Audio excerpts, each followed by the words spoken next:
Hi friends, ఈ పుదీనా వల్ల అంతకుముందు ఒక వీడియో పెట్టాను కదా. ఆడవాళ్ళు నెలసరి ఋతుస్రావం నొప్పు, అపారమైన కడుపుల నొప్పి కూడా ఇట్టే తగ్గిపోయేలాగా న్యాచురల్ చిట్కా ఒకటి చెప్పాను. ఆ వీడియోలోని ఎంతోమంది కామెంట్ పెట్టినారు. చాలా అంటే చాలా మంచి రిజల్ట్ చెప్పారు. చాలా హ్యాపీ అనిపిస్తుంది. థ్యాంక్ యూ అనియా, థ్యాంక్ యూ అనియా, థ్యాంక్ యూ అని అనేసి మంచి మంచి కామెంట్లు పెడుతున్నారు. ఇది చాలు, నాకు చాలా అంటే చాలా హ్యాపీ అనిపిస్తుంది. కానీ ఒక్కటి మాత్రం గుర్తుపెట్టుకోండి, నేను ఏదో లైకుల కోసమో యూస్ కోసమో మీ అందరూ వీడియో పెట్టట్లేదు. నా ఛానల్ వల్ల ప్రతి ఒక్కరు హ్యాపీగా ఫీల్ అవ్వాలి.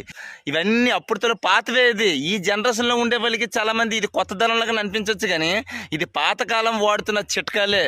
ఇవన్నీ కలిపి పెద్దవాళ్ళకి అందరికి అడిగేసి మీ అందరు క్లియర్గా చెప్తున్నా.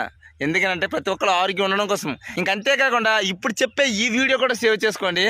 ఒక పిడికుడు పుదీనా తీసుకొని దానికి తగ్గ మోతాదుగా తేనె ఒక 3 స్పూన్లు అవనే 4 స్పూన్లు అవనే తేనె వేసుకొని కలిపి తాగిసేమని అంటే ఎలాంటి విరేచనాలైనా సరే ఇట్టే తగ్గిపోతాయి.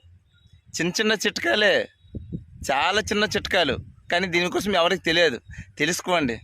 తేనె మంచిదే కదా, పుదీనా మంచిదే కదా. ఇందులోని విషపూరితమైనవి ఏమైనా ఉందా? ఏమీ లేదు. అంతా మనం పండినవి, మీ చెట్టు పెరటు ఉన్నవి, పొలాల్లో ఉండివి. ఇవే చెప్తున్నా. కొత్తవి చెప్పడానికి ఏమీ లేదు, కానీ పాతవే తెలుసుకోమనేసి మీ అందరికి మొత్తుకొని చెప్తున్నా. ఎందుకో తెలుసా? ఆరోగ్యం ఉండాలి. నా ఛానల్కి నమ్ముకున్న ప్రతి ఒక్కరు ఆరోగ్యం ఉండాలి.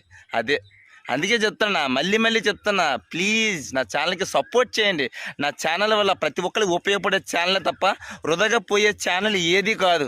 నా ఛానల్ వల్ల ప్రతి ఒక్కరికి ఒక్కొక్క విధంగా ఉపయోగపడే మంచి ఛానల్ అది. నేను ఇలాగ అడుక్కుంటాను అనేసి తక్కువగా అనుకోకండి. నేను అడుక్కుంటానంటే అందులో మీ మంచి కూడా ఉంది. దయచేసి ప్లీజ్ సపోర్ట్ చేయండి. ఉంటాను friends. Love you so much. జై హింద్. ఆరోగ్యమే మహాభాగ్యం.